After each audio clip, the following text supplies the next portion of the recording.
विशेषण। वे सब जो संज्ञा था सर्वनाम की विशेषता बताएं या विशेषता का बोध कराते हैं उन्हें क्या कहते हैं? विशेषण। जैसे मान लो कि ये मार्कर अच्छा है, ये मार्कर अच्छा है, तो मार्कर अच्छा है तो इसमें अच्छा शब्द क्या है? विशेषण। यह लड़का अच्छा है, इसमें अच्छा शब्द क्या है? अच्छा क्या है? विशेषण शब्द है ना। अच्छा, अच्छा लड़का, या बुरा है, या झगड़ा है ना। जो भी उसके बारे में जो बात कहा जा रहा है वो क्या है? विशेषण है ना। अब देखो विशेष, विशेषण शब्द जिन संज्ञा या सर्वनाम शब्द की विशेषता बताते हैं उन्हें क्या कहते हैं? विशेष्य कहते हैं। जैसे यह मार्कर अच्छा है शब्द है ना, तो अच्छा शब्द विशेषण हो गया, लेकिन ये मार्कर क्या हुआ?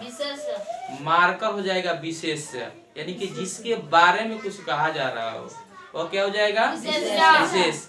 यह मार्कर अच्छा है, तो मार्कर अच्छा है तो अच्छा शब्द विशेषण है और मार्कर जो है वह विशेष हो जाएगा, है ना। जैसे राधा सुंदर है, तो सुंदरता जो शब्द है वह क्या है? विशेषण। और राधा क्या है?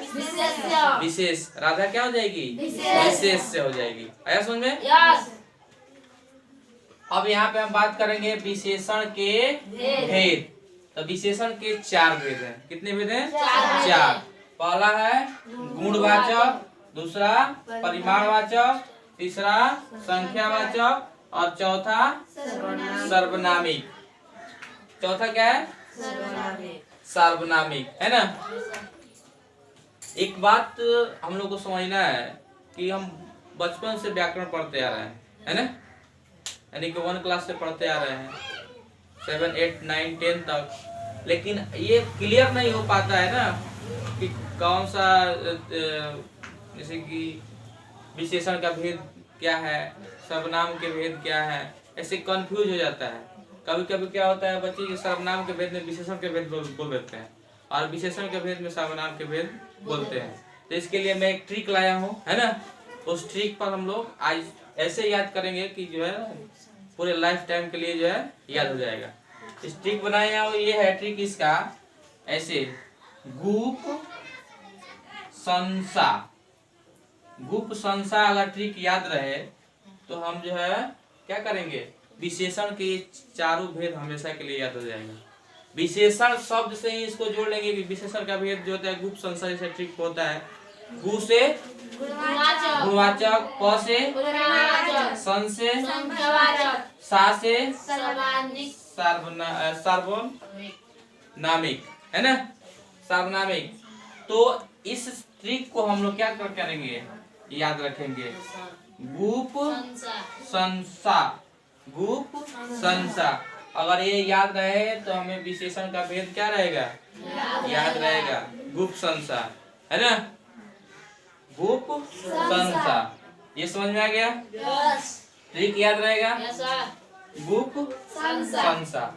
अब देखो इसमें गुणवाचक का कोई भेद नहीं है, है ना। इसके बारे में फिर हम लोग अभी चर्चा करेंगे थोड़ी देर में। और देखो परिमाणवाचक के 2 भेद होते हैं। एक होता है निश्चित परिमाणवाचक और एक होता है अनिश्चित परिमाणवाचक, है ना। संख्यावाचक विशेषण में भी क्या है, उसके 2 भेद है। कौन है? एक निश्चित संख्यावाचक और निश्चित संख्यावाचक। इसको बारी बारी से पढ़ेंगे और समझते हुए आगे चलेंगे, है समझ में? ओके। विशेषण के भेद और ट्रिक समझा कि गुप संसा से कैसे हम लोग विशेषण के भेद को याद रखेंगे, है ना।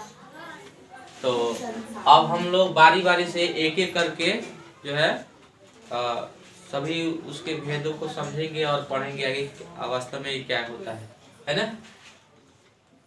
सबसे पहला है गुणवाचक विशेषण।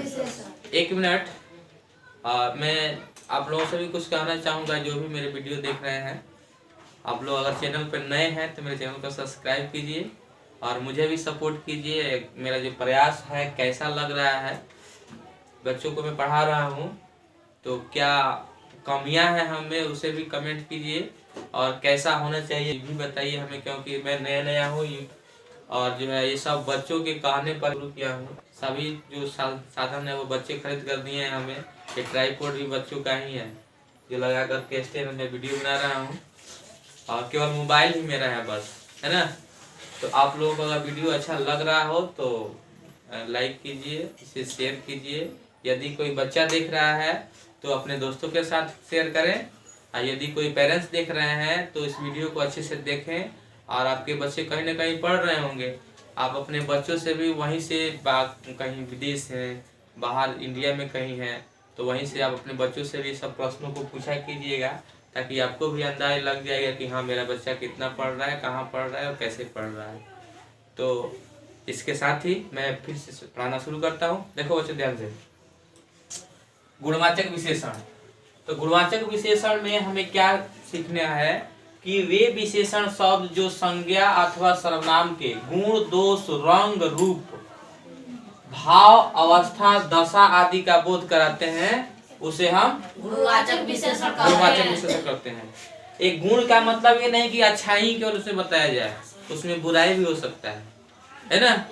यहाँ पे केवल गुण दिया है तो गुण का मतलब अच्छा ही नहीं, उसमें दोष भी हो सकता है ना। इसलिए परिभाषा में बताया है कि वे विशेषण शब्द जो संज्ञा अथवा सर्वनाम के गुण, दोष, रूप, रंग, भाव, अवस्था, दशा आदि का बोध कराते हैं, उन्हें गुणवाचक विशेषण कहते हैं, है ना। जैसे मान लो यहाँ पर पहला उदाहरण है कि मेरी बहन सांवली है ना। मेरी बहन क्या है? सांवली है। तो इसमें जो है विशेषण शब्द कौन सा है? सांवली। और सांवली विशेषण शब्द है तो कौन सा विशेषण शब्द है? यानी कि वह गुणवाचक है। कौन सा विशेषण शब्द है? गुणवाचक शब्द, क्योंकि यहाँ पे रूप को दिखाया जा रहा है। क्या दिखाया जा रहा है? रूप को। अब देखो, बूढ़ा आदमी बैठा है, आदमी बैठा है तो आदमी वो कैसा है? बूढ़ा है। तो बूढ़ा क्या है उसकी? यहाँ पर अवस्था दिखाया जा रहा है, यानी कोई व्यक्ति की अवस्था है बूढ़ापन का। तो यह व्यक्ति जो है वह बूढ़ा है, यानी कि बूढ़ा शब्द विशेषण है। और विशेषण में कौन सा विशेषण है? गुणवाचक विशेषण। ऐसा में चिराग की कमीज फटी है। चिराग नाम का लड़का है, उसकी कमीज क्या है? फटा हुआ है। तो इसमें जो है फटी हुई शब्द जो है वो क्या है? विशेषण। और विशेषण में कौन से विशेषण? दशा, है ना। उसकी दशा को दिखाया जा रहा है यहाँ पे, है ना। उसके बाद से यहाँ पे पिताजी गुस्से में है। पिताजी गुस्से में है। तो यहाँ पर पिताजी का क्या दिखाया जा रहा है? भाव। कि पिताजी कोई नुकसान कर दिया है घर में और वो क्या है? एकदम गुस्से में है। जो भी सामने जाएगा तो आज इसको मिलेगा बढ़िया से, है ना। तो पिताजी के भाव को दिखाया जा रहा है, यानी कि पिताजी गुस्से में है ना। अब इस यहाँ पर समझने वाली बात यह है कि विशेषण शब्द जो है इनके आधार पर भी हो सकते हैं। पहला है गुण और दोष के आधार पर। तो अच्छा, बुरा, सच्चा, झूठा, दुष्ट, बलवान, ये सब क्या है? किसके आधार पर? गुण और दोष के। जैसे राम अच्छा है ना। श्याम बुरा है। सीता सच्ची है ना। राधा झूठी है। ऐसे शब्द भी जो है ना किसके आधार पे आएंगे? गुण और दोष के आधार पर, है ना। भाव के आधार पर, है ना। भाव के आधार पर क्या हो सकता है? दयालु, क्रोधी, वीर, साहसी, कायर इत्यादि किसके आएंगे आधार पर? भाव के आधार। रंग के आधार पर सफेद, काला, पीला, नीला, चमकीला, गुलाबी, यह रंग के आधार पर भी जो है गुणवाचक विशेषण में ही आएंगे। जैसे ये मार्कर क्या है? उजला है, चल रहा है लेकिन नीला, है ना। तो इसमें जो है उजला शब्द भी हो जाएगा क्या? विशेषण। किसके आधार पे? रंग के आधार पे। और नीला चल रहा है तो नीला शब्द भी हो जाएगा रंग के आधार पे, है ना। यह बोर्ड उजला है तो यह उजला शब्द क्या है? विशेषण और गुणवाचक विशेषण होगा। और उसका आधार क्या हो जाएगा? रंग है ना। आकार के आधार पर, आकार के आधार पर जैसे हम सर मोटे हैं, है ना।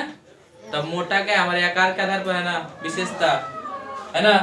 सीता पतली है, सीता पतली है, उसकी आकार, उसके शरीर की बनावट के अनुसार हम क्या कहेंगे उसको, विशेषण में ही आएगा वो भी, लेकिन वो आकार के आधार पर, है ना। इसे यह रूम बहुत चौड़ा है ना, चौड़ा, गोल, सुडौल, है ना। ये सब किस में आएंगे, आकार के आधार पर ये सब विशेषण होंगे और वो गुणवाचक विशेषण में आएंगे। स्थान के आधार पर जो भारत में रहता है वो भारतीय है ना। जो अपना देश छोड़ करके दूसरे देशों में रहता है वो क्या होता है, विदेशी। या दूसरे देश का हो वह क्या होता है, विदेशी, है ना। जो व्यक्ति गांव में रहता है वो क्या होता है, ग्रामीण। जो शहर में है उसे क्या कहते हैं, शहरी। तो स्थान के आधार पर भी जो है विशेषण शब्द हो सकते हैं, है ना। उसके बाद होता है सबसे लास्ट में दशा के आधार पर। दशा, बुढ़ापा यानी बूढ़ा, जवान, कमजोर, बीमार, स्वस्थ, रोगी, सूखा, ये सब क्या है, दशा के आधार पे है। तो ये समझ में आ गया, ये याद रहेगा ना, ठीक है। तो अब फिर से मिलते हैं हम लोग अगले क्लास में, है ना। और इसके बाद वाला जो है हम लोग विशेषण पढ़ेंगे, परिमाणवाचक विशेषण, संख्यावाचक विशेषण और सार्वनामिक विशेषण, है ना।